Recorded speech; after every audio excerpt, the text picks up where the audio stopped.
A nossa conversa neste momento será sobre o perdão e o auto-perdão.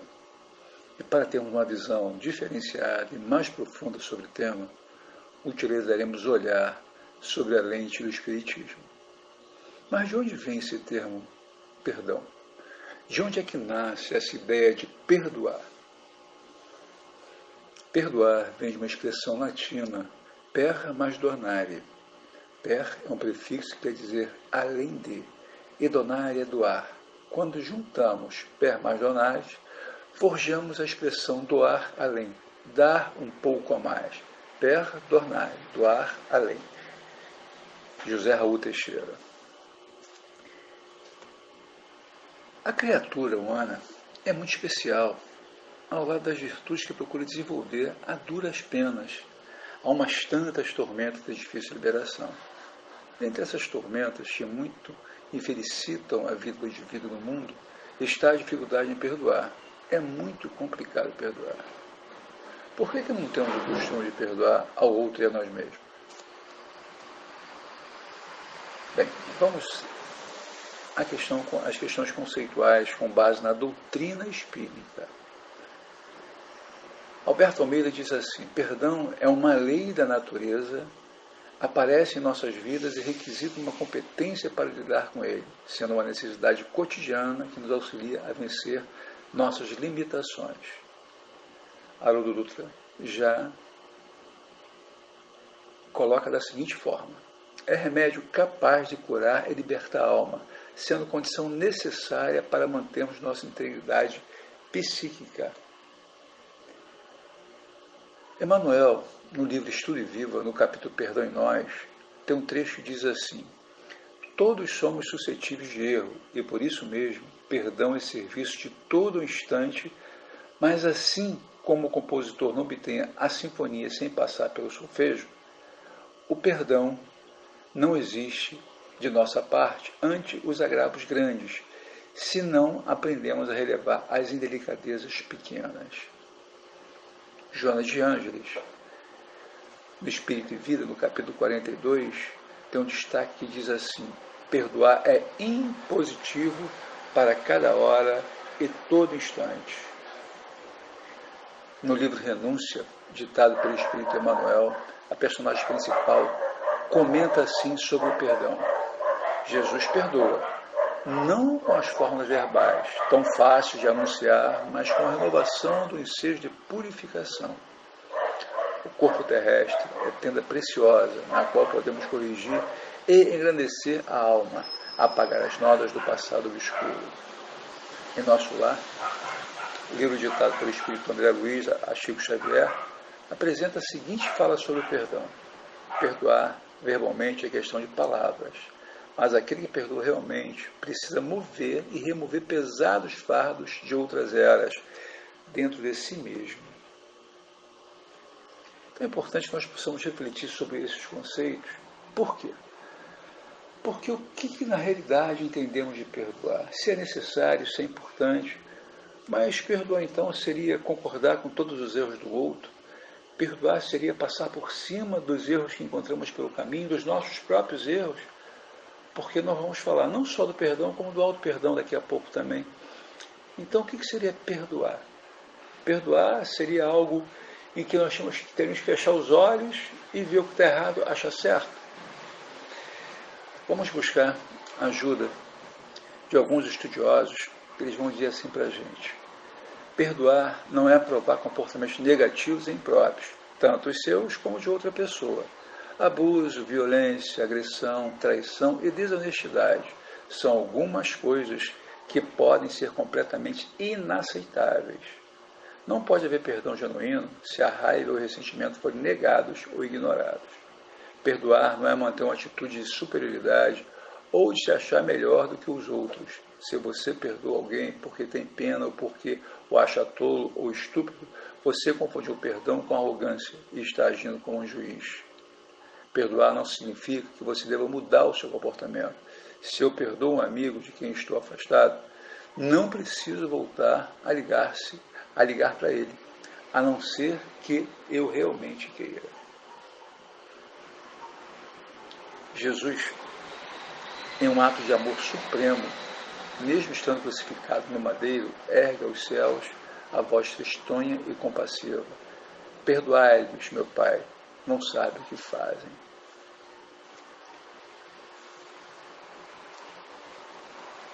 Veja bem, Jesus, mesmo no maior sofrimento, pede ao Pai perdão ao que fizeram com ele, aqueles que o agrediram daquela forma, pois ele sabia que para poder realmente ficar bem, ele não poderia guardar mágoas, raiva. Então ele se liberta doando amor. E qual foi o amor que ele reconhece os erros, mas diz: Pai, eles não sabem o que fazem. André Luiz, tendo por base essa atitude de Jesus, nos expõe que quem perdoa liberta o coração para as mais sublimes manifestações do amor que eleva e santifica. Aquele que perdoa transpõe os pórticos da espiritualidade, da morte do corpo físico, com a paz na consciência, a luz no espírito, o consolo no coração. Jesus aconselhava-nos a perdoar infinitamente, para que o amor seja em nosso espírito como o sol brilhante em casa limpa. A alma que não perdoa, retendo o mal consigo, assemelha-se a um vaso cheio de lama e fel. O perdão é o modo de tomar aquilo que está quebrado e torná-lo inteiro. Neste sentido, Joana de Ângeles, no livro Florações Evangélicas, psicografado por Divaldo, expõe quanto ao ato de perdoar o outro. Ele deve estar enfermo, credor, portanto, da misericórdia e do perdão. Perdoa, portanto, seja o que for e a quem for. O perdão beneficia aquele que perdoa, por propiciar-lhe paz espiritual, equilíbrio emocional e lucidez mental. Felizes são os que possuem a fortuna do perdão, para a distender largamente, sem parcimônia. O perdoado é alguém em débito. O que perdoou é espírito em lucro. Se não te permitires a ira ou a rebeldia, perdoarás. Perdoa, sim. Intercede ao Senhor por aquele que te ofende, olvidando todo o mal que supõe ter-lhe feito e que supões que ele te fez. E se o conseguires, ama-o a si mesmo como ele é. Aí Joana, nesse mesmo livro, faz a seguinte colocação sobre a passagem de Jesus. Quando Jesus, em Mateus 18, 22, não vos digo que perdoeis até 7 vezes, mas 70 vezes 7 vezes. A misericórdia é o complemento da brandura, porquanto aquele que não for misericordioso não poderá ser brando e pacífico. Ela consiste no esquecimento e no perdão das ofensas. Está no Evangelho segundo o Espiritismo, capítulo 10, item 4, mas está citado na obra de Joana, na obra Florações Evangélicas. Tendo por base esses ensinamentos, é relevante ressaltar que quando conseguirmos perdoar o nosso semelhante, teremos dado um passo qualitativo importantíssimo para a nossa existência. Perdoar o outro é uma demonstração grandiosa de nosso crescimento, porque nós perdoamos quando guardamos mágoa de alguém, quando temos raiva de alguém. E perdoar é sair dessa mágoa, sair dessa raiva. Só há sentido em perdoar alguém quando se está aborrecido com esse alguém, quando se tinha alguma coisa contra esse alguém e agora não se tem mais, por causa disso se perdoa. Cabe então, neste momento conceitual, levantar um questionamento. Perguntar e esquecer? Nós falamos até agora de esquecimento, mas que esquecimento é esse? Será que é esquecer o fato? Como é que nós podemos perdoar alguém que tenha jogado o carro em cima da gente de propósito, nos machucado muito? Como é que podemos esquecer alguém que nos tenha feito um mal muito grande de uma hora para outra? Alguém que tenha nos ferido de várias formas. como esquecer? O que é então esse esquecimento? Aí, embasado em Raul Teixeira, Divaldo Franco e Rosando Klinger, a resposta, se perdoar e esquecer, a resposta é não. Perdoar não significa esquecer, mas sim não querer revidar, não guardar mágoa e não cultivar o sentimento de ódio. Aí vocês poderiam perguntar, mas na Bíblia está escrito esquecer. Aí entra o seguinte, o sentido do termo esquecer no Evangelho não significa esquecer o fato, e sim esquecer a dor provocada pelo fato, e não esquecer o fato, e sim a dor causada pelo fato. Né? Porque é graças a esse gesto de perdoar, de dar além, que nós sentimos uma paz imensa por dentro da alma, que nós sentimos integrados a essa constelação de amores da qual faz parte Jesus. E perdoando, não carregamos lixo na alma, vivemos em paz, distribuindo paz por onde quer que nós venhamos a passar. Então é necessário que nós possamos entender que perdoar, deixar a mágoa de lado, não trazer mágoa, não é esquecer o fato.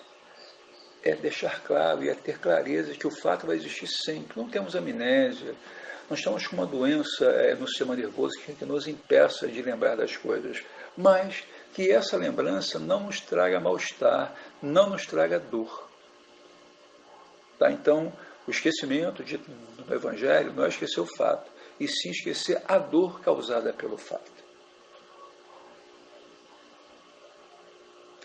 E se prestarmos atenção no Evangelho de Jesus, ele vai sempre apontar que é importante doar sempre um pouco mais.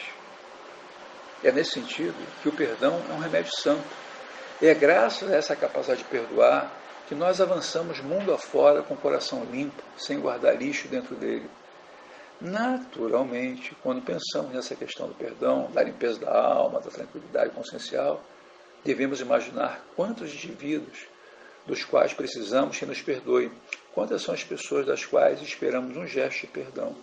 É verdade, porque nós erramos contra tanta gente no cotidiano, uma ingratidão aqui, uma palavra áspera ali, um gesto indevido a colar, uma intriga, uma maledicência, um tititi, que forjamos.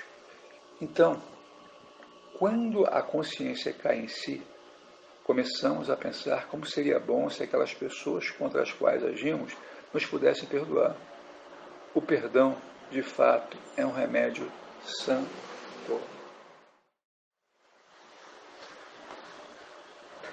Acompanhando o contexto do nosso estudo, questionamos o que é auto-perdão. O auto-perdão é uma necessidade para luarizar a culpa, o que não implica em acreditar haver agido corretamente ou justificar a ação infeliz. Significa dar-se oportunidade de crescimento interior, de reparação dos prejuízos, de aceitação das próprias estruturas que deverão ser fortalecidas. Joana de Ângeles, que nos coloca desta forma o que é o auto-perdão. Neste sentido, é fundamental que possamos entender que a autoconsciência e o auto-perdão são duas virtudes fundamentais para a diluição da culpa.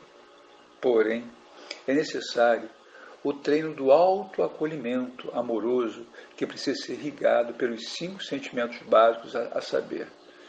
Bom, antes de nós falarmos desses 5 sentimentos, treino do autoacolhimento, ou seja, aprender a acolher a nós mesmos em cima dos nossos erros, não nos desesperarmos, não nos afundarmos nele, mas procurarmos entender que não agimos certo, mas que temos condições de corrigir e de melhorar. Bom, os 5 sentimentos básicos a saber para esse autoacolhimento vem a ser a autoestima, autoaceitação, autoconfiança, autovalorização e autorrespeito. Esses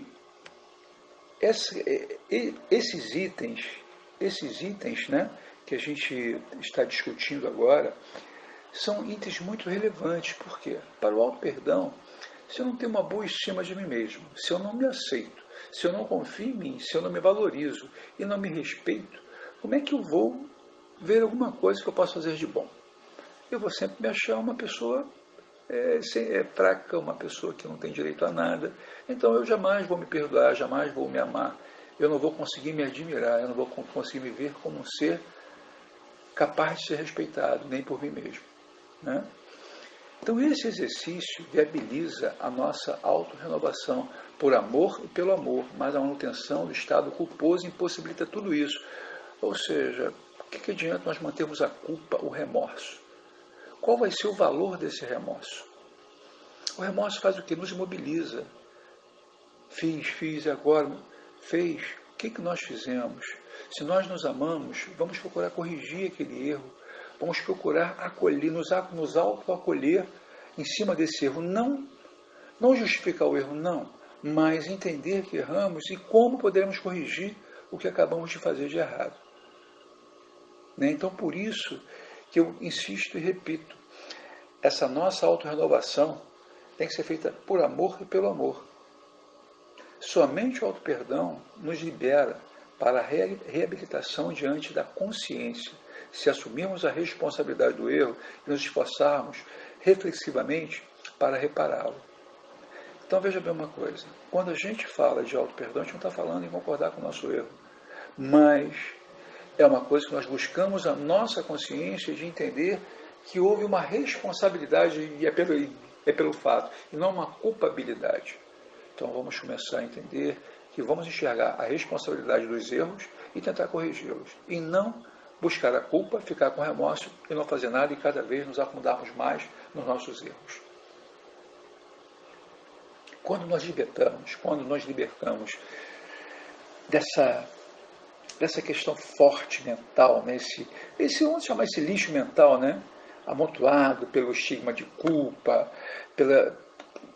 porque é isso que faz a gente ficar para baixo, né? Vamos começar a principiar uma elevação nossa espiritual.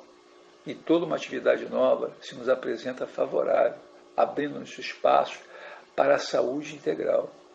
O lixo mental que herdamos é acumulado pela nossa ausência de conhecimento nos 3 níveis de ignorância, do não saber, do não sentir e do não vivenciar a verdade. São tais ignorâncias que produzem os entulhos mentais, os insucessos e a fragilidade do espírito, de não se esforçar para superar a própria ignorância. Esse texto, essa parte desse estudo foi baseado em George Hansen. Ele fala muito bem disso, com muita propriedade. Quando nos perdoamos, aprendemos a pedir perdão ao outro. A coragem de solicitar perdão é a capacidade de perdoar. São 2 mecanismos terapêuticos libertadores da culpa, até porque a saúde mental e comportamental impõe a liberação da culpa, utilizando-nos o valioso contributo do discernimento capaz de avaliar a qualidade das ações e permitir as reparações dos erros e o estado de gratidão quando acertadas. Ora, fundamental, relevante demais, que façamos os esforços necessários para expandir os pensamentos elevados que devemos cultivar em qualquer situação. Porque se nós cometemos uma falha, reconhecemos a falha e nos afundamos no sentimento de culpa sem elevar os nossos pensamentos, como é que a gente vai poder dar um passo adiante? Então é fundamental termos esforços para expandir pensamentos elevados nesses momentos de dificuldade. Seremos sempre os responsáveis pelos efeitos dos nossos atos, colheremos conforme semearmos. Não temos dúvida disso, né, gente? Nós temos a liberdade de plantar, mas a colheita ela é e será sempre obrigatória. E a colheita de acordo com o que nós plantamos. Se nós plantamos laranja, vamos colher laranja. Se nós plantamos melancia, vamos colher melancia. Jamais se plantarmos melancia, vamos colher laranja. Jamais plantarmos laranja, vamos colher melancia. Né? Assumamos, portanto, o nosso compromisso consciencial através do convite amoroso de Jesus. Dessa forma, permaneceremos saudáveis intimamente, prosseguindo íntegros nos deveres assumidos, sempre sob a responsabilidade da ação transformadora, sem jamais transferir para terceiros os nossos próprios insucessos. Allan Kardec, no livro dos Espíritos, na questão 661, faz a seguinte colocação: como obter o perdão das próprias faltas? Os Espíritos Superiores respondem: aquele que pede a Deus o perdão de suas faltas não obtém senão mudando de conduta, As boas ações são as melhores preces, porque os atos valem mais do que as palavras. Ou seja, temos que mudar, temos que agir mais do que falar e mudar a nossa conduta. Não adianta eu falar que quero ir sempre para o norte e manter o caminho do sul. Se eu quiser ir para o norte, eu tenho que tomar o caminho do norte, eu tenho que mudar. Eu tenho que mudar a minha direção, eu tenho que mudar o meu sentido, eu tenho que mudar as características principais do que eu estou fazendo ali para poder realmente transformar. Senão eu vou ficar fazendo a mesma coisa, vou ficar andando em círculos. Né? Tendo por base o Raul Teixeira, que fala sobre o auto-perdão, ele diz o seguinte: o auto-perdão tem que começar a partir do momento em que eu goste de mim, que eu me valorize, que eu tenha consciência das coisas que fiz e por que as fiz, e o desejo de acertar. Quando pensamos nisso, vemos a presença do orgulho, porque o indivíduo pensa quase sempre: eu não posso errar. Como é que não podemos errar? Se nós fazemos parte desse planeta de provas e expiações, onde tantas necessidades existem, como é que eu não posso errar?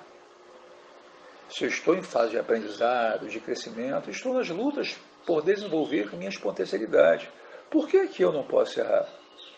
A preocupação, segundo Raul Teixeira, deveria ser: eu não gostaria de errar, eu não deveria errar, mas o poder errar é uma situação inerente à condição humana na Terra.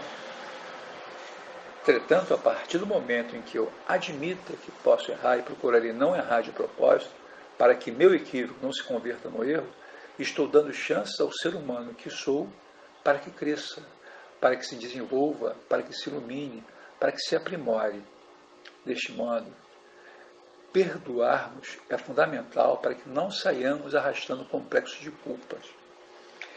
Então aqui o Raul Teixeira deixa muito claro para a gente, deixa muito claro mesmo, que é importante que nós possamos gostar de nós mesmos, que nós possamos entender que temos responsabilidade pelo erro, para que possamos perceber o erro e trabalhar em cima de uma reflexão para consertarmos, e não ficarmos arrastando as correntes da culpa pela nossa vida toda. Né? O sentido do perdão e do auto-perdão na vida do espírita.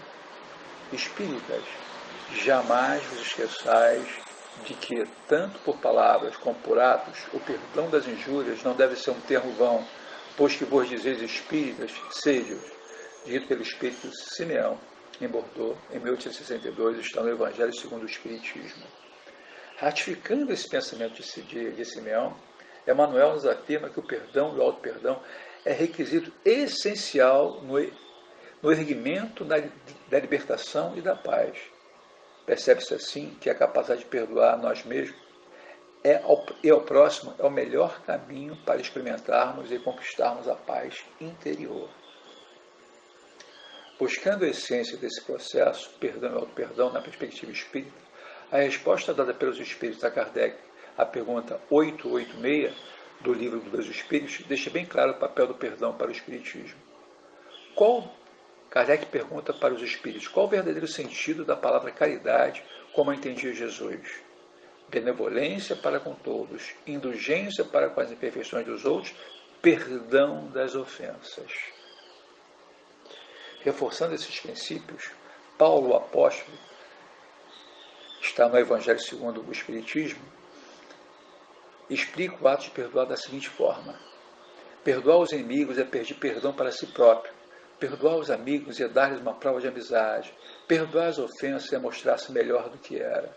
Desta forma, faz sentido que quando estamos perdoando o outro, estamos também exercendo o auto-perdão. Um é consequência do outro, porque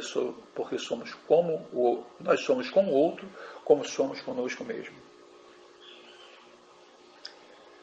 Agora vamos contar uma história, uma lenda, né? Falando sobre perdão. Eu achei bonita, achei que valia a pena colocar para vocês. Diz uma lenda árabe que dois amigos viajavam pelo deserto e em um determinado ponto da viagem discutiram. O amigo ofendido, sem nada dizer, escreveu na areia: hoje meu melhor amigo me bateu no rosto. Seguiram e chegaram ao oásis onde resolveram banhar-se. O que havia sido esbofeteado começou a afogar-se, sendo salvo pelo amigo. Ao recuperar-se, pegou um estilete e escreveu numa pedra: hoje, meu melhor amigo salvou minha vida. Intrigado, o amigo perguntou: por que depois que te bati, você escreveu na areia e agora que te salvei, escreveste na pedra? Sorrindo, o outro amigo respondeu: quando um grande amigo nos ofende, devemos escrever na areia onde o vento do esquecimento e do perdão se encarregam de apagar. Porém, quando nos faz algo grandioso, devemos gravar na pedra da memória e do coração, onde vento nenhum do mundo poderá apagar. Então, pessoal, essa lenda deixa claro para a gente que o perdoar é fundamental para a nossa existência, existir sem o lixo mental, né? Sem aquela pressão mental, sem aquela... E esse perdoar não é só perdoar o outro, é perdoar nós mesmos, né? Também. Perdoar é perdoar-se. Jamais conseguimos perdoar o mau gesto de alguém, o erro de alguém, se não conseguimos perdoar a nós próprios, não é isso? Somente a partir da prática do auto-perdão, quando nos compenetremos de que não somos pessoas infalíveis, de que não vamos errar de propósito, mas estaremos conscientes de que nessa longa marcha da humanidade, para que nós possamos superar as nossas dificuldades, vai ser uma coisa comum cair, tropeçar, né? Mas é preciso que possamos aprender a levantarmos. Dar-nos o tempo para descansar, para levantar da queda, para relaxar a mente. Através do auto-perdão, invariavelmente, constitui-se a base do hétero-perdão, porque perdoar, dar além, é um remédio santo. É graças a esse gesto de perdoar, de dar além, que nós sentimos uma paz imensa por dentro da alma, que nos sentimos integrados a essa constelação de amores da qual faz parte Jesus. É perdoando, e perdoando não carregamos lixo na alma, vivemos em paz, distribuímos paz por onde quer que passemos. É uma coisa importante nós entendermos que quando a gente guarda mágoa, a gente está guardando um lixo dentro da geladeira. Ou seja, a mágoa é o lixo e a geladeira é o coração. A mágoa é um lixo e não traz benefício algum à nossa vida. Portanto, deve ser jogada fora antes que venha a exalar um cheiro horrível de podridão, né? A mágoa faz que a gente adoeça. Pesquisas realizadas revelam que a mágoa é a causa de grande número de doenças. Muitas pessoas que estão internadas nos hospitais, em leito de dor ou em salas de cirurgias poderiam não estar lá se simplesmente resolvesse perdoar. E quando eu falo em pesquisa, não são pesquisas espíritas não. São pesquisas científicas que mostram esse contexto da mágoa, né? Tanto é que eu resolvi, para finalizar o estudo, colocar algumas diferenças entre o perdão e a mágoa. O perdão revela o amor, a mágoa revela o ódio. O perdão restaura os relacionamentos, a mágoa destrói os relacionamentos. O perdão demonstra maturidade, a mágoa demonstra imaturidade. O perdão traz a cura, a mágoa traz doenças. O perdão acalma o conflito, a mágoa alimenta o conflito. O perdão traz alegrias, a mágoa traz tristezas. O perdão demonstra humildade, a mágoa demonstra orgulho. Quem perdoa domina o mal, quem não perdoa está dominado pela mágoa. O perdão embeleza o rosto, a mágoa faz decair o semblante. O perdão só traz lucros, a mágoa só traz prejuízos. O perdão demonstra força, a mágoa demonstra fraqueza. Quem perdoa é sábio, quem não perdoa é tolo.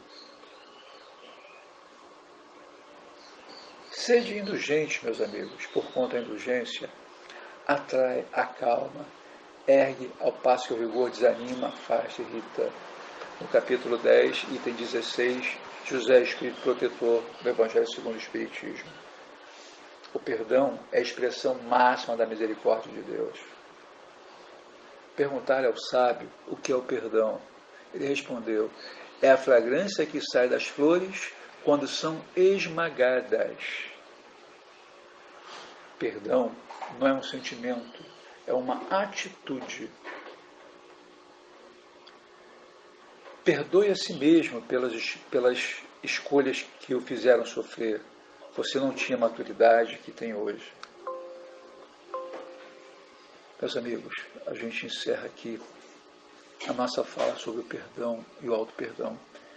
Que nosso Mestre Jesus nos acompanhe, nosso Mestre Jesus nos auxilie a seguir o caminho do amor, o caminho que possamos perdoar e nos perdoar sempre, para que possamos enxergar melhor a vida e não carregarmos em nosso coração mágoas, sentimentos ruins que atrapalham o nosso desenvolvimento. Querido Mestre, nos auxilie hoje e sempre na busca em tua direção do amor. Que assim seja.